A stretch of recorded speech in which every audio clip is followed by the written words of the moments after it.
As part of the general plan to wrest Manila and control of the Philippines from the Japs, MacArthur strikes the final blow for Leyte.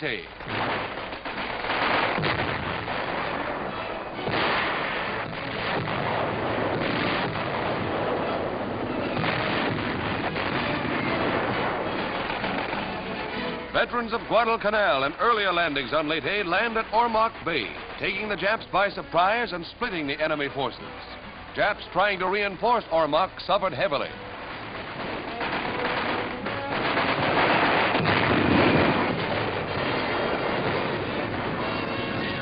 Tanks protect our medics and wounded from Jap snipers.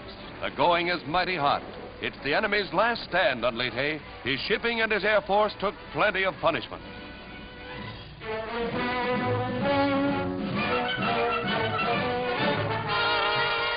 Signal Corps pictures show enemy planes that never left the ground.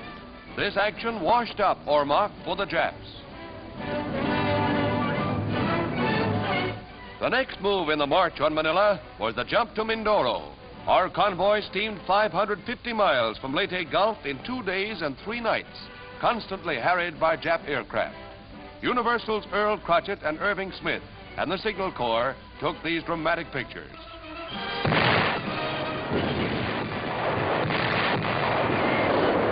Heavy flak greets the Jap planes, and our ack-ack crews get results.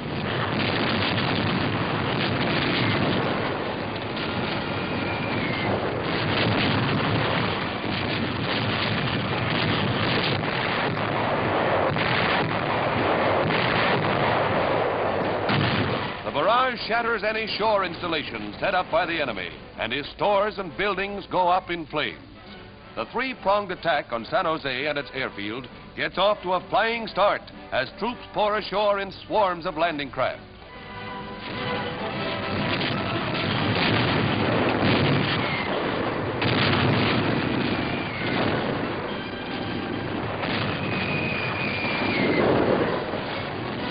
Infantry, engineers, Seabees, medics, thousands of men head for San Jose.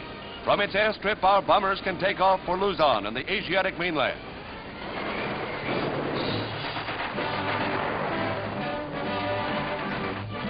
When the troops arrive in town, they are greeted warmly by the residents.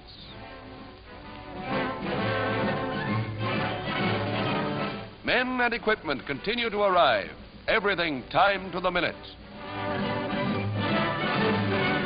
In one of the smoothest amphibious attacks on record, MacArthur takes another long step on the way back.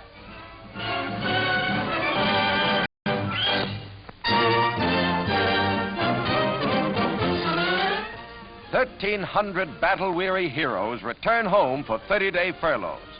Plucked from the front lines, all of these men were wounded at least once. And the coffee and donuts from the Red Cross had the taste of a banquet as they realized they're home. Chosen from 1st, 3rd, and 9th Army troops, the men couldn't believe their luck when they were removed from sectors of heavy fighting and told to get ready to leave. They go first to an Army camp near New York for physical checkups before leaving for their homes. A skyline was never a more welcome sight.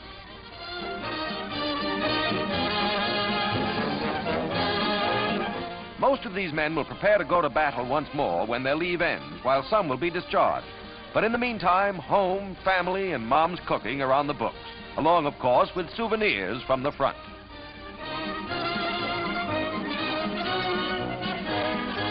Remember to buy bonds to bring all our men home sooner.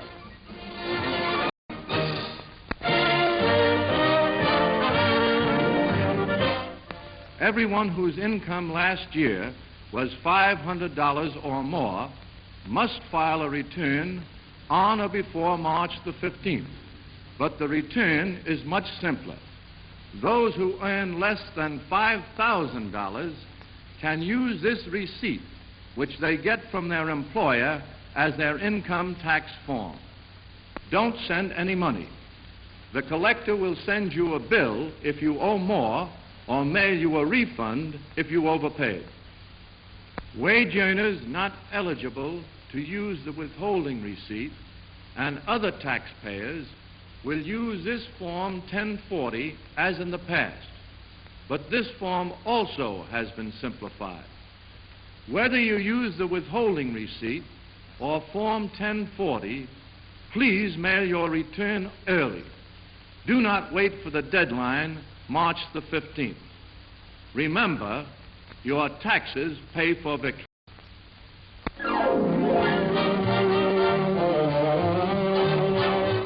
Names make news, and so do these girls, as the Chicago press photographers choose Miss Photoflash of 1945. All local gals, any one of them would make a pin-up heroine. The runner-up is Fern Egan, but tops with the lensmen is Kay Christopher, a 21-year-old miss who bursts on the world from a giant Photoflash bulb. This is a news flash we like. A crown bestowed by the runner-up makes it all official, and Kay is our idea of a photographer's dream.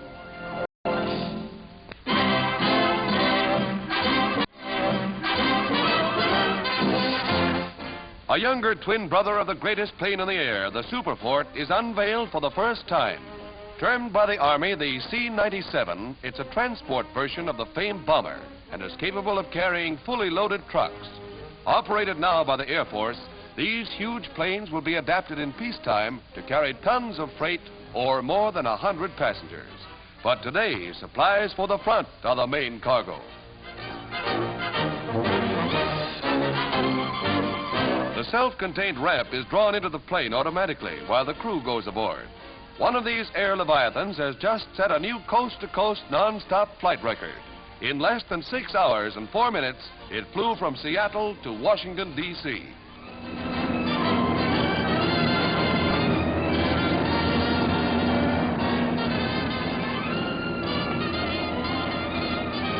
With the end of the war, this plane, known as the StratoCruiser, will have a range of 3,500 miles fully loaded. It will be one of the greatest of peacetime airliners.